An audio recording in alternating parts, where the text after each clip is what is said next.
Bueno, es un privilegio poder estar con ustedes en esta mañana. Somos misioneros en la nación de Países Bajos, lo que antes conocíamos como Holanda. Realmente no se ofenden los holandeses si les dicen que son de ahí, ¿verdad? Pero por la costumbre. Pero realmente Nederland significa tierras bajas, así que en su traducción directa del Dutch significa eso. Es más, ¿qué les parece si aprendemos una frase sencilla en Dutch? ¿Les parece? Algo bien sencillo. Vamos a aprender a decir Dios te bendiga, ¿sí? Así que a la persona que tiene al lado se lo va a decir. No me lo va a decir a mí, se lo dice a la persona que tiene al lado. Y le va a decir Goedzigeneget. Dígalo conmigo. Goedzigeneget. Otra vez. Goedzigeneget. Vaya, dígaselo. Ahora dígaselo con amor, ¿verdad? Goedzigeneget. Y abrácelo. Eso, qué bueno. Qué bueno. Bueno, mi esposa les envía saludos. Como lo decía el pastor también, ella está actualmente, en este momento está predicando en otra iglesia. La verdad es que ahora también tenemos el privilegio de poder hablar un poco acerca de lo que Dios ha hecho en Ecuador. Hace más o menos 9 a 8 años atrás era un sueño, y que ustedes escucharon de este proyecto de plantación de iglesias en Ecuador, y eso que un día fue un sueño, hoy puedo decir que es una realidad. Dios nos permitió ir a la nación de Ecuador. Estuvimos durante 7 años y medio plantando una iglesia. Fuimos con ese objetivo de plantar una iglesia, pero simultáneamente también tuvimos el privilegio de poder levantar el ministerio Castillo del Rey en el área indígena. Fíjese de que Ecuador tiene 3 regiones en todo su país. Son 3 regiones bien marcadas. Una es la Sierra Ecuatoriana, que es por donde pasa la cordillera de los Andes, zona fría, a más de 2.800 metros sobre el nivel del mar. Para los que han ido, cuando uno hace Mi Rey Jesús, el corazón le avisa que uno está haciendo Mi Rey Jesús, porque se está saliendo casi el corazón, ¿verdad? De la altura. Realmente es así, cuesta respirar, es un poquito más diferente relacionado a nuestra altura, pues estamos a nivel del mar acá nosotros en El Salvador. Tuvimos el privilegio de estar ahí, pero Castillo del Rey estaba ya organizado en la sierra, en la costa, pero no tenía una persona que estuviera a cargo del área indígena. Estamos hablando de los quichua, de los shuars, ¿verdad? Entonces ahí con diferentes culturas, culturas que en ocasiones toca comer algunas cosas extrañas, ¿verdad? Como por ejemplo el cuy. Yo no sé cuántos han escuchado del cuy, un plato maravilloso que básicamente es como que fuera una rata así con las patitas extendidas, ¿verdad? Con sus dientitos así. ¿De acuerdo? Eso es el cuy, pero es muy preciado. El cuy es a veces hasta más caro que el pollo, de verdad. Y bueno, estuvimos ministrando en este lugar. Se levantó Castillo del Rey también. Y también tuvimos el privilegio de poder estar sirviendo. Después de haber fundado el Ministerio Castillo en esa parte indígena específicamente, dejamos a un coordinador, gracias a Dios. Se dejó un coordinador, un pastor indígena, ¿verdad? Propiamente quichua. Luego tuvimos el privilegio de servir al Señor en el área nacional con Castillo del Rey también. Estuvimos dirigiendo el Ministerio Castillo del Rey. Y también podemos dar gracias a Dios porque la pastora que quedó a cargo del Ministerio Castillo del Rey también pasó la formación de comisión del maestro, ¿verdad? De lo que es UCCR. Pasó esa formación también. Y ahora pues está también sirviendo. Así que es una bendición. Se plantó esa iglesia, Templo Cristiano Emanuel Asamblea de Dios. Comenzó en nuestra casa. Comenzamos con un grupo café, ¿verdad? ¿Cuántos a veces han asistido a un grupo café? Comenzamos así, con un grupo café, y poco a poco se fue formando lo que ahora es Templo Cristiano Emanuel, y quedó una iglesia establecida allá actualmente con sus pastores. Amén. Nos alegramos por eso.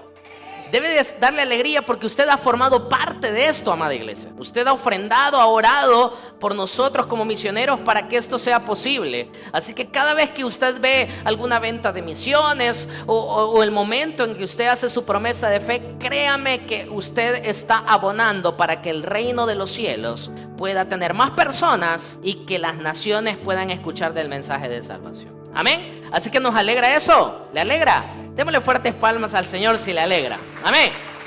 Le voy a invitar que abramos nuestras Biblias, la palabra del Señor, en Hechos capítulo 11. Y vamos a un pasaje en el versículo 19. Dice Hechos capítulo 11 versículo 19. Ahora bien, los que habían sido esparcidos a causa de la persecución que hubo con motivo de Esteban, pasaron hasta Fenicia, Chipre y Antioquía, no hablando a nadie la palabra de Dios, sino solo a los judíos. Pero había entre ellos unos varones de Chipre y de Cirene, los cuales cuando entraron en Antioquía, hablaron también a los griegos, anunciando el evangelio del Señor Jesús. Y la mano del Señor estaba con ellos, y gran número creyó y se convirtió al Señor. Llegó la noticia de estas cosas a oídos de la iglesia que estaba en Jerusalén, y enviaron a Bernabé que fuese hasta Antioquía.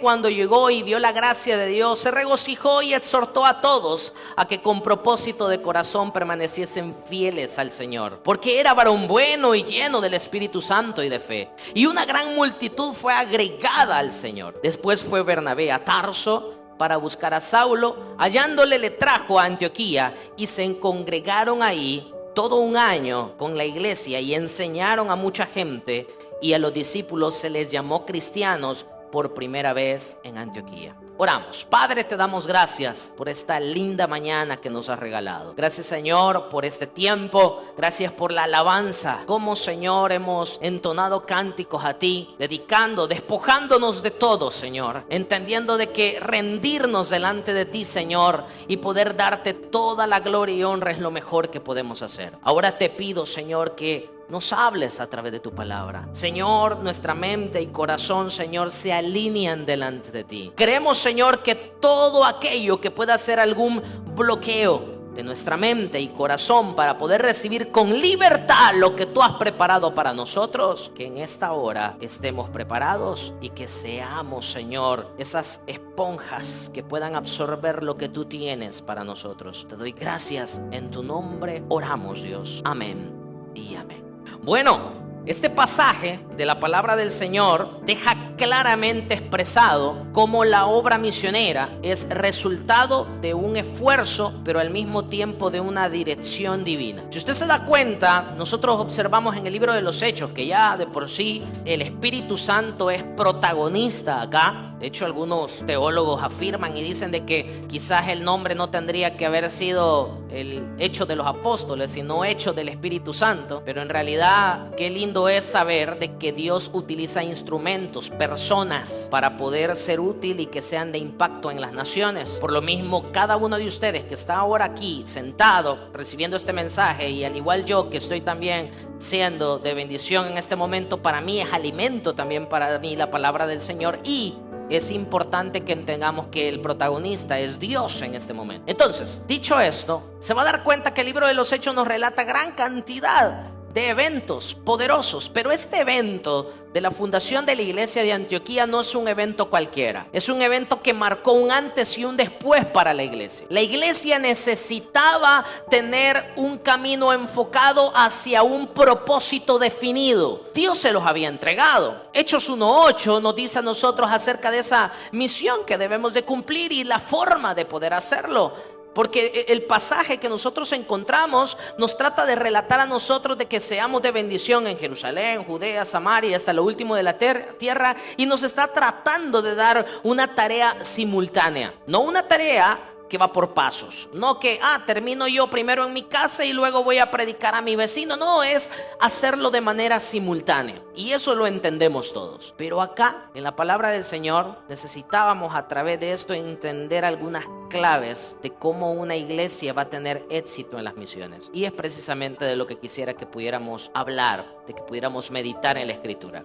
Lo primero que vamos a ver es que la iglesia de Antioquía, al igual que muchas iglesias y muchas congregaciones, tienen un nacimiento, y ese nacimiento tiene circunstancias específicas, y de eso quiero que podamos ver primero el nacimiento de la iglesia. Si usted ve el versículo 19, no cierre su Biblia, más bien téngala abierta. Vea lo que dice el versículo 19, porque aquí nos relata de qué manera nació la iglesia de Antioquía. Ahora bien, los que habían sido esparcidos, dice, a causa de la persecución. Había persecución. Las cosas no estaban tranquilas, no estaban normales. Había persecución. Entonces, la persecución había provocado que hubiera zozobra, pero al mismo tiempo había empujado a que muchos hicieran lo que no querían hacer por sí solos. Yo quiero decir algo. en relación a las misiones. Hay muchas personas que están esperando que Dios les empuje para hacer algo, cuando Dios lo que pretende es que lo hagamos ya, sin necesidad de un empujón. Lo que sucedió, el mayor empujón que tuvo que recibir la iglesia fue la muerte de Esteban. La muerte de Esteban fue algo que abrió los ojos de ellos para darse cuenta de que esto iba de verdad, que cuando Cristo dijo van a sufrir aflicciones en la tierra, esto era de verdad. Que cuando Cristo oró por sus discípulos no dijo, ay, voy a quitar a mis discípulos, ¿verdad, Señor? Te pido que los quites de la tierra. No, Él dijo, no pido que los quites de la tierra. Jesús en su oración dijo, te pido que los guardes de hacer el mal. Eso fue la oración de Cristo hacia nosotros. Usted es un discípulo de Cristo, esa fue la oración de Cristo. Cristo no estuvo diciendo de que usted no iba a pasar aflicciones o dificultades o problemas, o como algunos probablemente dicen, ¿y por qué si soy hijo de Dios me va mal? No. Dios pretende que entendamos que nuestra vida va hacia un propósito definido y que las circunstancias de la vida muchas veces nos están empujando para que abramos nuestros ojos hacia nuestro propósito real. ¿Cuál es el propósito que Dios te ha definido en tu vida?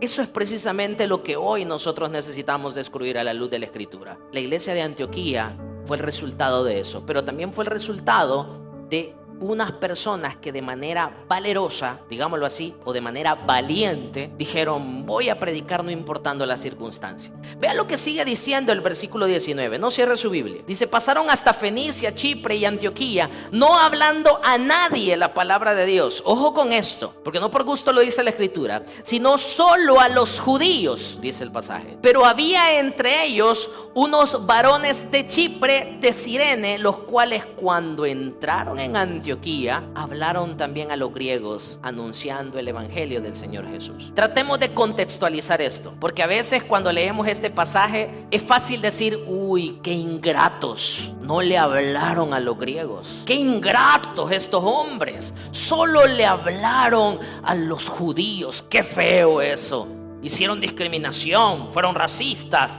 No. Tratemos de ponernos un ratito en los zapatos de ellos. Han sido reprimidos por tanto tiempo por el gobierno y el imperio romano. Por tanto tiempo. Han recibido diferentes tipos de tratos. Y cada uno de esos tratos iba direccionado relación a quién era Dios. Y relacionado también a quién eran ellos. Es como que a nosotros viniera, no sé, algún país a imponernos todo lo que tenemos que hacer y que nos maltrataran, que casi que estuviéramos empeñados, nos trataran pero muy mal, abusando, golpeando, ultrajando, violentando, y que un día tuviéramos que darles un regalo a esas personas. Eso era la palabra de Dios, eso era el mensaje de salvación. Era darles un regalo. Entonces, y a eso tenían que sumarle de que había persecución. Si abrían su boca y había un griego que decía, ¡hey, aquí hay un judío que está hablando de Dios! Se arriesgaban a muchas cosas. Pero la Escritura dice que a pesar de todo esto, hubieron unos valientes que dijeron, me voy a salir del esquema,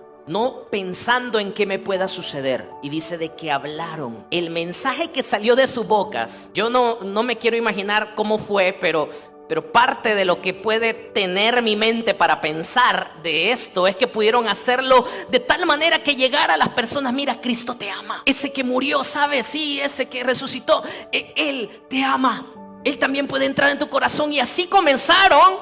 Y de esa manera es que nace la iglesia de Antioquía. De esa forma. Mire qué nacimiento más peculiar.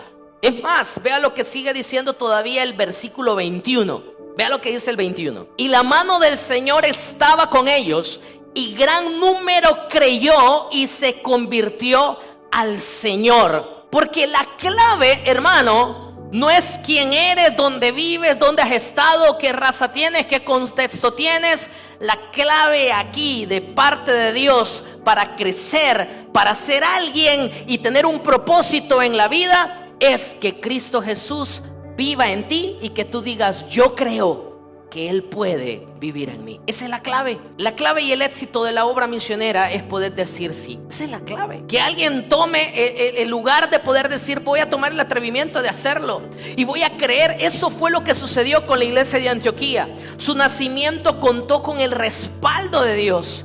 Y parte de eso es lo que vemos como la iglesia de Jerusalén les respalda. Vean lo que dice el versículo 21. Y la mano del Señor estaba con ellos, gran número creyó y se convirtió. 22, llegó la noticia de estas cosas a oídos de la iglesia que estaba en Jerusalén y enviaron a Bernabé a que fuese hasta Antioquía. Hay respaldo. ¿Qué respaldo tiene tu vida? ¿Qué respaldo tiene tu negocio? ¿Qué respaldo tiene tu trabajo? ¿Qué respaldo tienen tus sueños? Lo que estás haciendo ahorita, ¿tiene el respaldo de una garantía humana? ¿Tiene el respaldo de alguien que te dijo, yo te prometo que te voy a ayudar? ¿Tienes el respaldo de, no sé, alguna institución financiera? ¿Tiene el respaldo de qué? ¿Tiene el respaldo tu vida actualmente? Lo único que debemos de entender en nuestra vida es que la mejor garantía que podemos tener es tener el respaldo del Dios grande y poderoso que está sentado. Amén. Ese es el respaldo que necesitamos como iglesia del Señor. ¿Sabe que cuando nosotros fuimos a Ecuador y estábamos allá, pues llegamos a Guayaquil, que es básicamente la costa? Es un clima y un ambiente muy parecido al nuestro, con el objetivo que naciera Montserrat, que Montserrat por ahí está en la clase, ¿verdad? Lo que ustedes ven de estatura de Montserrat fue básicamente el tiempo que estuvimos en Ecuador, porque Montserrat iba en la pancita, iba en la barriguita y nació allá. Pero cuando nosotros llegamos dijimos, ok, que nazca ella. Una vez que nace nos vamos al lugar donde vamos a meternos y que tenga por lo menos unos 6 meses ella. Hasta ese tiempo nosotros estuvimos trabajando con el superintendente de las asambleas de Dios allá, con el pastor Jimmy Salazar. Y luego de eso dijimos, vamos a irnos a un lugar. Y sabíamos que íbamos a plantar iglesia, pero necesidad hay por todos lados, amada iglesia. Yo quiero decirte algo, los misioneros no vamos donde solamente hay necesidad. Los misioneros vamos donde somos llamados. Necesidad hay en todos lados. Necesidad hay en El Salvador, necesidad hay en Nicaragua, en Honduras, en Guatemala, en todo lado hay necesidad. Pero los misioneros y cada ministro del Señor va donde es llamado. Y precisamente dijimos, Señor, queremos ir donde tú quieras. Y iglesias, para poder plantarse en Ecuador había una gran necesidad. Había una necesidad tremenda de levantar iglesias por todos lados. Vimos un pastor que nos dijo, mire, aquí hay un terreno para que lo puedan utilizar y ya hay una familia que se reúne. Cuando uno le dicen terreno, dice, wow, qué bendición, ¿dónde ponemos la primera piedra? Y resulta que fuimos, oramos y el Señor dijo, no, ahí no es. Fuimos a otro lugar que nos dijeron una fundación, nos ofrecían cosas, nos ofrecían hasta un carro para trabajar. Y decíamos nosotros, bueno, esto es respaldo del Señor, ¿verdad? Fuimos, oramos y dijo el Señor, no, no es aquí tampoco. Hasta que después íbamos pasando, como en buen salvadoreño decíamos, pasando íbamos. Íbamos en un bus con mi esposa y mis hijas y Dios dijo, aquí es. Y comenzamos a llorar en el bus. Dios nos dijo, aquí los quiero. Tardamos 5 días después de ese tiempo donde Dios nos ministró en ese bus y volvimos. No teníamos, nadie nos esperaba con una casa, con un carro, nadie nos esperaba con nada. Y después averiguamos cómo vamos a trasladar toda una casa, costaba $1,000 y no los teníamos en el bolsillo. Alguien dijo, mira, ahí hay un camión de un hermano que tal vez le pueda ayudar. Tal vez, ¿verdad? Les puede ayudar con algo, siquiera dándole unos $500. $500.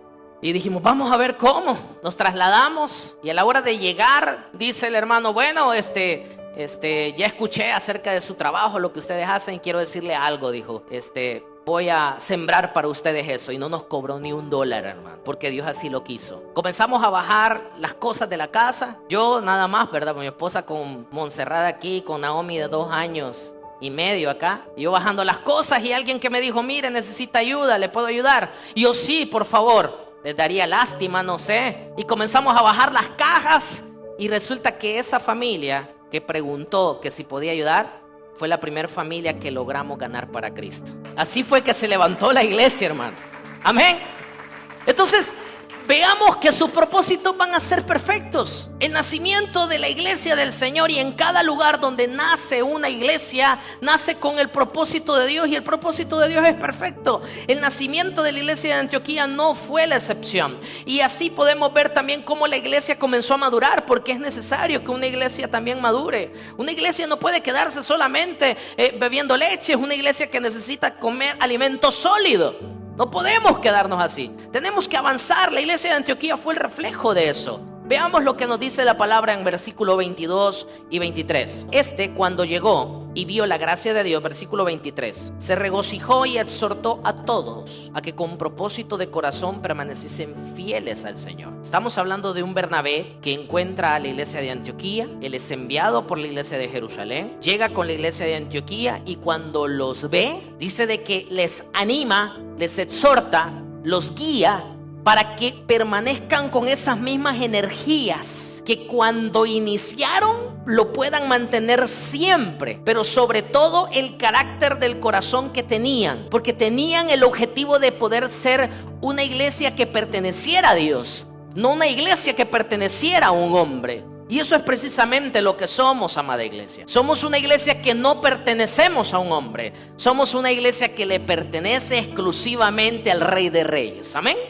Entonces, eso fue precisamente lo que sucedió con la iglesia. La iglesia comienza a madurar, comienza a ser direccionada. Bernabé no fue el único. Vea todavía lo que dice el versículo 24. Después dice, porque era varón bueno y lleno del Espíritu Santo, estamos hablando de Bernabé, y de fe. Y una gran multitud fue agregada al Señor. El crecimiento de la iglesia, ya había crecido la iglesia, pero acá nosotros encontramos un segundo crecimiento de la iglesia de Antioquía. ¿Sí? Un segundo crecimiento. Y ese crecimiento fue el producto de poder llenarse de gente que pudiera ser parte de bendición para la obra y que la obra pudiera llegar apuntando hacia algo. La iglesia de Antioquía no era una iglesia que quería ser una mega iglesia. Era una iglesia que quería seguir los parámetros de lo que Dios había dicho, pero como los parámetros de Dios es que toda iglesia debe de ser misionera, porque es el producto de las misiones, no podemos decir nosotros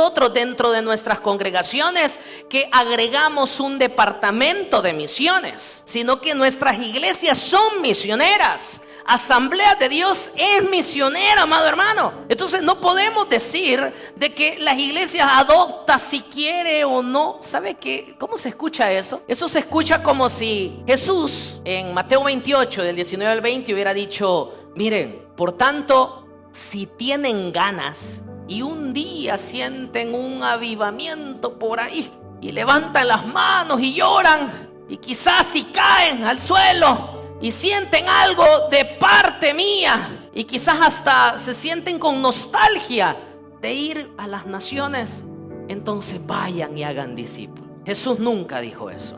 Nunca dijo que ¿será esto opcional? ¿Esto será para mí? ¿Puedo escoger? Esto no es como cuando alguien va a escoger una carrera en la universidad y dice, esta me gusta, esta no me gusta, yo soy bueno en eso. No. Eres lavado con la sangre de Cristo. Si eres lavado con la sangre de Cristo, Dios te ha entregado en tu mano una misión por cumplir. Es ir y hacer discípulos a las naciones, discipulándoles, enseñándoles, y que nunca se aparte nadie de ese camino de verdad. Esa es mi tarea. Esa es tu tarea. No es una tarea para, no, solo los que van, es que miren los misioneros. No. Es una tarea de todos. Y cuando tú recibiste el llamado de poder venir a los pies de Dios, Dios te entregó ese privilegio. Mira, a mí me pasó algo. Yo cuando recibí a Cristo, ¿verdad? Recibo a Cristo un domingo. Luego el día sábado de una semana llego al culto del día sábado de jóvenes y estoy ahí sentado.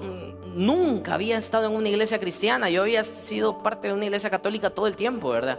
Y un colegio católico y todo. Yo ni un cántico me sabía. Era de los que cuando uno está en la iglesia uno mueve la boca, ¿verdad? Para que digan que más o menos uno se aprende los coros, ¿verdad? Y, amén, dice uno. Y cuando sabe algo que va. Así estaba yo ese día. Y recuerdo que terminó el culto de jóvenes y dicen los jóvenes, bueno, vamos a repartir tratados y a los buses para ir a predicar. Y yo me quedo así, bueno, que se va y que les vaya bien, dije yo, ¿verdad? Nada, hermano, me subieron al bus. ¿Y que a predicar qué? Si tengo ni 8 días de haber recibido a Cristo. No, dice, ya, tienes lo necesario.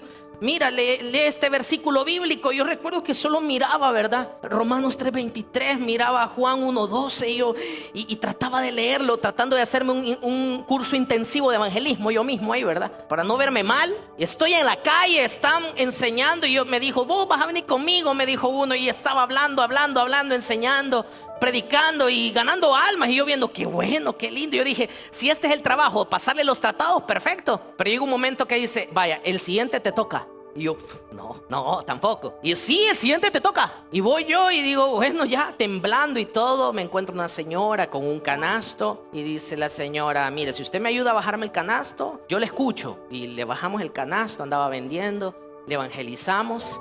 Y esa señora, yo no sé con qué palabras ni cuáles palabras le dije, pero esa persona aceptó a Cristo y recibió a Jesús como su Salvador.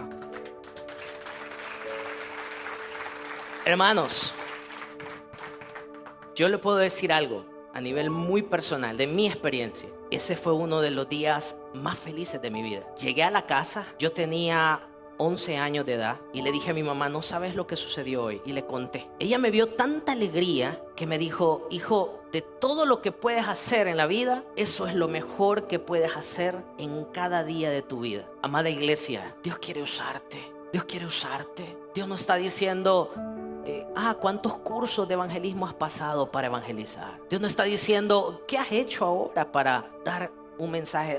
Tantos cursos. No, evangelizar es lo más natural del mundo, porque estás contando lo que Dios hizo contigo. No estás mintiendo, no estás diciendo un invento. Dios no te manda que vayas a contar mi historia. Dios te manda que cuentes la tuya, y la tuya merece ser contada. Que las personas sepan quién ha lavado tu vida y ha limpiado tu corazón para que puedas ser realmente justificados por el Padre, y que Jesucristo se ha puesto delante de ti para decir, yo represento a Él, yo represento a Él. Y entonces somos aceptados por el Padre. Eso es precisamente lo que sucedió con la iglesia de Antioquía. No comenzó a observar qué tan dignos eran de ser una iglesia o no. Simplemente entendieron de que era su tiempo y que era parte fundamental para ellos el creer. El creer los iba a llevar a muchas cosas. Los milagros suceden porque se cree en un Dios poderoso. Los milagros no suceden porque tú tengas algo especial o porque yo tenga algo especial. Los milagros suceden porque tu fe está depositada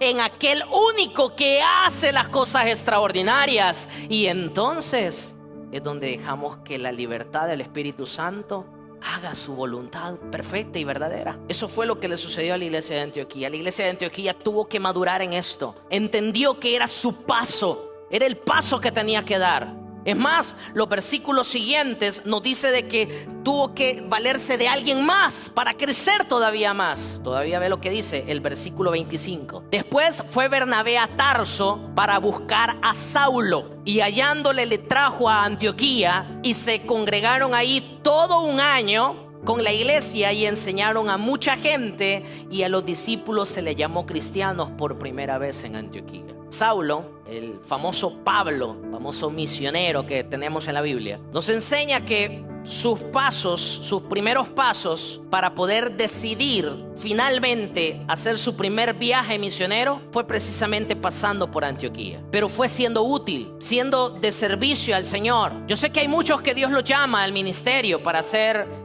misiones fuera, pero créeme que tú eres importante también en tu iglesia, y lo que haces también en tu iglesia también va a permitir darte una plataforma de envío hacia afuera. Lo digo porque las cosas, por más mínimas que creas que se aprenden en nuestra iglesia local, te sirve cuando estás en misiones. Todo sin excepción. Hasta limpiar una silla sirve.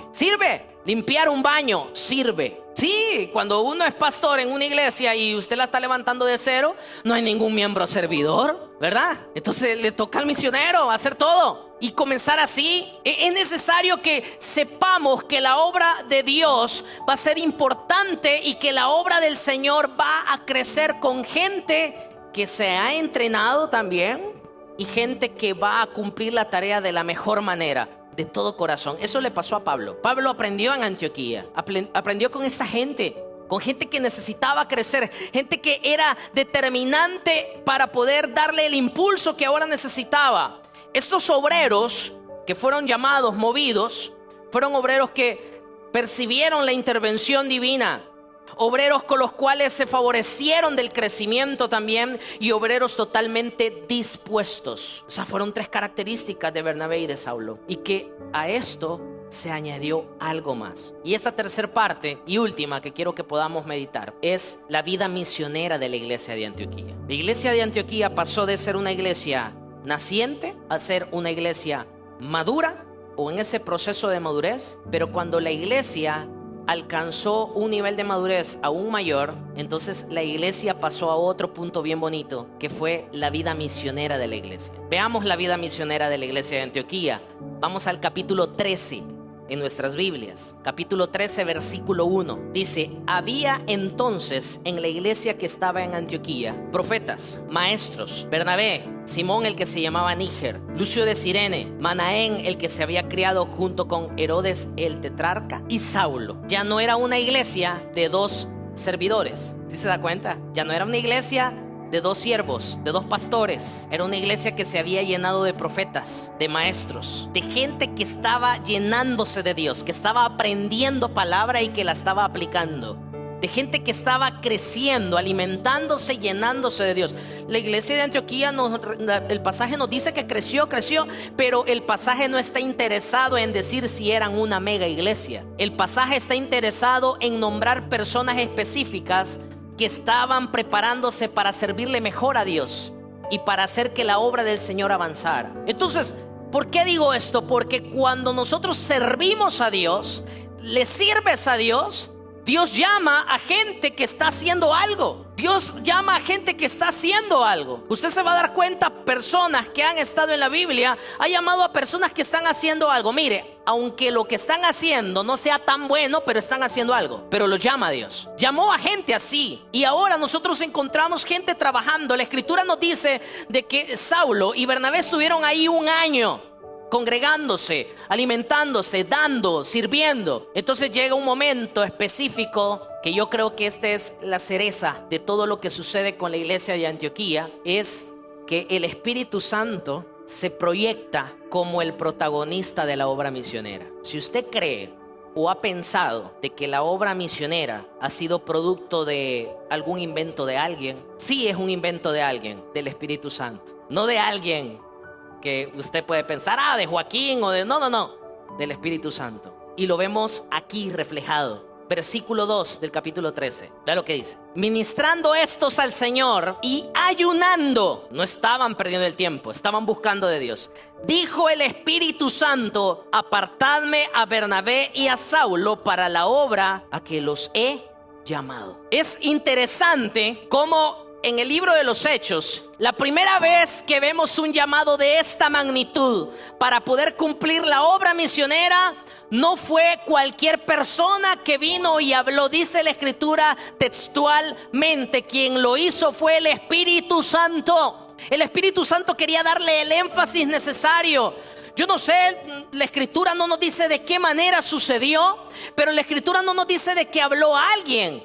No dice de que un profeta usó el Señor para hablar. No dice nada de eso el pasaje. El pasaje claramente dice de que el Espíritu Santo habló. Quería decir algo nuevo, algo que no había sucedido, algo que jamás había sucedido. Y para que fuera creíble, para que fuera sustentado y que realmente fuera algo que alguien dijera: no, momento, es que a Bernabé y a Saulo lo enviamos a la obra misionera porque habló el Espíritu Santo. Es que no habló cualquiera. Es que no fue uno de los pastores que dijo: por favor apártenme estos dos. No fue nadie de eso. Fue la presencia de Dios misma que habló y dijo: quiero cumplir una obra misionera, un llamado específico. Yo creo que si ahora más de alguno todavía puede llegar a dudar de que esto es el sueño preciso de Dios para todos sus hijos, creo que tenemos que leer este pasaje siempre y darnos cuenta de que el Espíritu Santo dijo: momento, a Bernabé y a Saulo los necesito para una tarea que yo los he llamado. Hoy es el tiempo de poder hacerlo. Usted va a decir: y bueno, ahora ¿por qué van a Países Bajos? ¿Por qué van a Netherlands? Vamos por esto precisamente. Nosotros amamos Ecuador. Tengo una hija ecuatoriana, ¿verdad? Las comidas, su gente. Amamos Ecuador y amamos El Salvador. Y Ecuador lo amamos como si fuera nuestra segunda patria.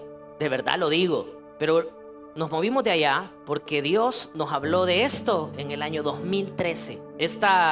Este testimonio que voy a comentar es algo que nos lo hemos guardado bastante, se lo digo, y que hasta ahora estamos hablándolos en las iglesias. Pero en el año 2013, recuerdo de que precisamente en ese año, en enero del 2013, nos estábamos preparando para ir a la nación de Nicaragua para poder ayudar a los pastores allá en el trabajo en Nicaragua. Pero dijimos: Señor, te pedimos que podamos ir a un país al cual tú quieres que vayamos. Y oramos al Señor ese día con mi esposa. No teníamos a Naomi ni a Montserrat. Oramos con mi esposa y dormimos. Ese día el Señor me da un sueño, me da una visión. Y en esa visión que me da estoy en el palacio de oración, pero no es El Salvador. ¿Sí? Estoy en el palacio de oración, pero no es el palacio de oración en El Salvador. Después, en otra parte del sueño, estoy hablando con una preadolescente, con una niña preadolescente en otro idioma y no es español. Luego estoy en otra escena del sueño y estoy en un congreso de misiones mundiales de Asamblea de Dios. Y en ese congreso de misiones mundiales de Asamblea de Dios, que yo nunca había ido a un congreso de misiones mundiales,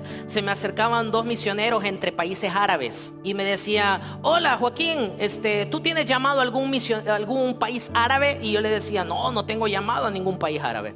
Entonces me decía: entonces, ¿a qué país Dios te ha llamado? Y yo decía: Países Bajos. Y desperté del sueño. Ese fue todo mi sueño. Le digo a mi esposa: Dios me habló. Y me dice mi esposa Zuli, me dice: sí, Dios también me habló. Tuve un sueño también yo. Ahora le voy a contar el sueño de ella. Dice ella que iba caminando por unas calles con un adoquín antiguo, a base de piedra antigua, lisa. Va caminando y dice que ve unos edificios entre arquitectura antigua con arquitectura nueva. Mira campos, mira molinos de viento. Y ella dice: ¿dónde estoy aquí? Y alguien se le acerca, le dice: esta es la ciudad de Ámsterdam. Y ella dice: Ámsterdam en el sueño, ¿verdad? Y con esa pregunta y ese cuestionamiento despertó. Y me dice Zuli: Joaquín, ¿dónde es Ámsterdam? Se me ha bloqueado todo lo de geografía ahorita. ¿A qué país pertenece? Y yo le digo: mi amor, Ámsterdam es la capital de Países Bajos. Ese día el Señor nos habló. Esa misma noche nos guardamos ese sueño, lo escribimos, seguimos orando por eso, no teníamos ningún contacto y seguimos sirviendo al Señor, seguimos haciendo todo lo que ahora mismo usted sabe y ha escuchado que hemos hecho en diferentes países que nos ha permitido estar. Entonces, en el 2020, el año de la pandemia, ¿cuántos recuerdan el año de la pandemia? ¿Verdad? Algunos lo recuerdan porque los hizo crecer, ¿verdad? De todo sucedió, ¿verdad? En la pandemia. Pero recuerdo, hermanos, que en ese año de la pandemia yo venía por unos 2 meses acá a El Salvador y me quedé encerrado 8 meses mientras mi esposa se quedó allá en Ecuador con las niñas porque estábamos levantando la iglesia, no podíamos dejarla sola y yo venía por unos 2 meses y volvía. Pero se me hicieron 8 meses encerrado aquí, hermano. No podía volver. Buscaba un boleto para salir, me decían: no, su boleto ya lo tiene pagado, pero no puede viajar, y cantidad de cosas. Hasta que apareció un momento la embajada de El Salvador en Ecuador y me dice: mire, hay un boleto que usted puede viajar, pero le vamos a enviar el link para que pueda pagarlo. No sé cuánto va a costar, pero padre, yo no sabía cuánto me iba a costar, y a la hora de pagar el boleto me sale total a pagar $54, ¿verdad? Ese boleto costaba $770. Y yo digo: ¿cómo? ¿Quién lo pagó? Yo sé que Dios, pero tuvo que utilizar el dinero de alguien. Y me dijeron: no, fíjese de que lo que sucede es de que habían unos espacios de un avión que compraron los santos de los últimos días, así que ellos se lo regalaron a usted. Gracias a Dios por nuestros amigos de los santos de los últimos días. Dios usó eso. Y recuerdo de que en esa situación estaba yo, ya tenía el boleto, iba a poder viajar, y un día antes me avisan y me dicen: mire, señor Joaquín, quiero comentarle que nos han informado de la embajada de Nicaragua que usted no puede viajar porque hay países que va a pasar ese avión y por temas políticos Nicaragua dice que no se suba el salvadoreño al avión. Ese salvadoreño era yo. Entonces, por política decía: no puede viajar, y me llaman y me dicen un día antes: mira, hermano, entré en crisis, 8 meses de no ver mi familia. Le llamé a mi esposa, hice una videollamada, comencé a llorar y le dije: mi amor, me dicen que no puedo viajar a pesar de que tengo el boleto y exámenes y todo. Y dice: no, vamos a hacer algo. Naomi, que por aquí desfiló, está allá. Naomi es de oración, esa niña, se tiró al suelo a orar en ese momento. Estaba orando, clamando a Dios como unos 5 minutos, y se levanta entre lágrimas y me dice: papá, Dios te va a sorprender, tú vas a venir mañana. Me dice: papá, Dios te va a sorprender, tú vas a venir mañana. Me dice: papá, Dios te va a sorprender, tú vas a venir mañana. Me lo dijo 4 veces esta niña. Como que me inyectó fe algo. Mi mamá me ve que comienzo a armar la maleta. ¿Y qué vas a hacer? Voy a ir al aeropuerto. No, pero te dijeron que no puedes subirte al avión. No, no importa. Y comencé a armar la maleta. Hermanos, para la gloria y honra de Dios, al día siguiente viajé y vi a mi familia, porque Dios así lo quiso. Viajé y llegué. ¿Por qué le cuento todo esto? Porque lo entendí hasta en el 2022. Me llegó un correo que dice: no ha usado un boleto. ¿Se acuerda? El boleto de la pandemia. No lo usé. Y me dice: tiene un boleto disponible. Y resulta de que para ese momento, entonces digo, bueno, está el boleto para poder viajar. Y ya precisamente voy y puedo viajar. ¿Y qué puedo hacer para este boleto? ¿Dónde voy? Y sale en la información de que hay una cumbre mundial de misiones de Asamblea de Dios en Medellín, Colombia. Y mi esposa me dice, ¿por qué no vas?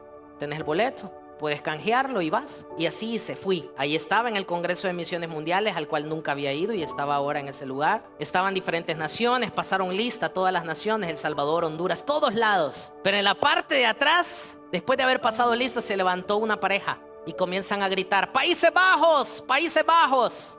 Se presentaron, pasaron. Luego el tiempo de administración, estoy orando y Dios me dice, ve a hablar con los de Países Bajos. Yo le digo, Señor, pero está Ecuador creciendo la iglesia, ve a hablar con los de Países Bajos.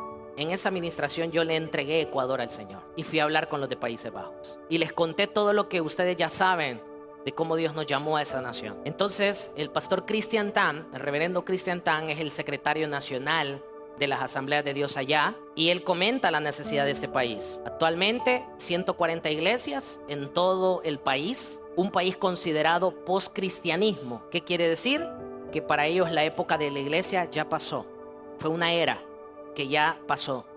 Las iglesias, templos enormes, grandes, edificaciones lindas, ahora son pistas de patinaje, son bares, son discotecas, son librerías, todo menos iglesia. Y la estadística no dice de que abren iglesias. La estadística está diciendo de que se cierran iglesias. Actualmente es un país que la prostitución es legal. Así como alguien va y compra probablemente una prenda de vestir en una vitrina, en una tienda, pues así se exhiben las prostitutas en Ámsterdam, donde la droga es vendida de manera tranquila y normal.